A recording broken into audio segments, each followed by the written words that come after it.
राधे राधे। पुणे से जरा सा ही दूर, कोई 13 किलोमीटर पर एक छोटा सा गांव है, लोहा गांव। अब ये गांव यूं तो औरों जैसा ही लगता है, लेकिन संत तुकाराम के लिए ये बहुत खास था, क्योंकि वही उनके नाना का घर था। वो अक्सर वहां आते, प्रवचन देते और गांव वाले उनकी बातों में ऐसे डूब जाते जैसे कोई मीठी नदी बह रही हो। अब एक बार की बात सुनो, लोहा गांव में उनका प्रवचन था। गांव के लोग तो जुटे ही थे, लेकिन एक उनका बड़ा भक्त भी आया जो उसी गांव का रहने वाला था। पर बेचारा बड़ा असमंजस में था, क्योंकि उसका नन्हा बेटा बहुत बीमार था। उसकी पत्नी बार बार रोक रही थी, कह रही थी, मत जाओ, बच्चा बीमार है। लेकिन उस भक्त ने कहा, भगवान हमारे रक्षक है, जो होगा वो उनकी मर्जी से होगा। और फिर वो तुकाराम के प्रवचन में शामिल होने चल पड़ा। अब जो हुआ वो किसी की भी आत्मा को हिला दे। उसके घर में बच्चा चल बसा। मां की आंखों से जैसे आग बह रही थी। दुख, पीड़ा, गुस्सा, सब कुछ मिला हुआ। वो रोते बिलखते बच्चे के शव को अपनी गोद में लिए तुकाराम के पास पहुंची। वहां प्रवचन चल रहा था, लेकिन उसने सीधे जाकर शव को उनके सामने रख दिया।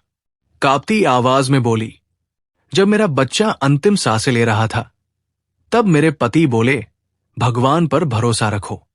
अब तुम बताओ तुकाराम, तुम्हारा नारायण कहाँ है? हवा जैसे थम गई। भीड़ सन। तुकाराम के चेहरे पर गहरा दुख था, क्योंकि वो मां का दुख देख रहे थे और उसकी उम्मीद भी। उन्होंने अपनी आंखें बंद की और बड़ी गहराई से, जैसे आत्मा से निकली हो, वैसी प्रार्थना की।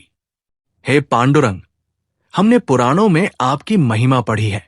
हम तो केवल आपके सेवक हैं। केवल आप ही बेजान प्राणियों को जीवित करने का चमत्कार कर सकते हैं। अपने भक्त की विपत्ति को टालना आपका दिव्य सिद्धांत है। हे पांडुरंग, कृपया हम पर दया करें और इस मृत बालक को जीवित करके अपना पराक्रम दिखाएं। इसके बाद उन्होंने दोहा कहा, अश्किते तुहा नहीं नारायणा, जिसका अर्थ है, हे नारायण, आपके लिए कुछ भी असंभव नहीं है। अपनी प्रार्थना के बाद तुकाराम ने सभी एकत्रित भक्तों से एक स्वर में जोर जोर से पांडुरंग का नाम जपने को कहा।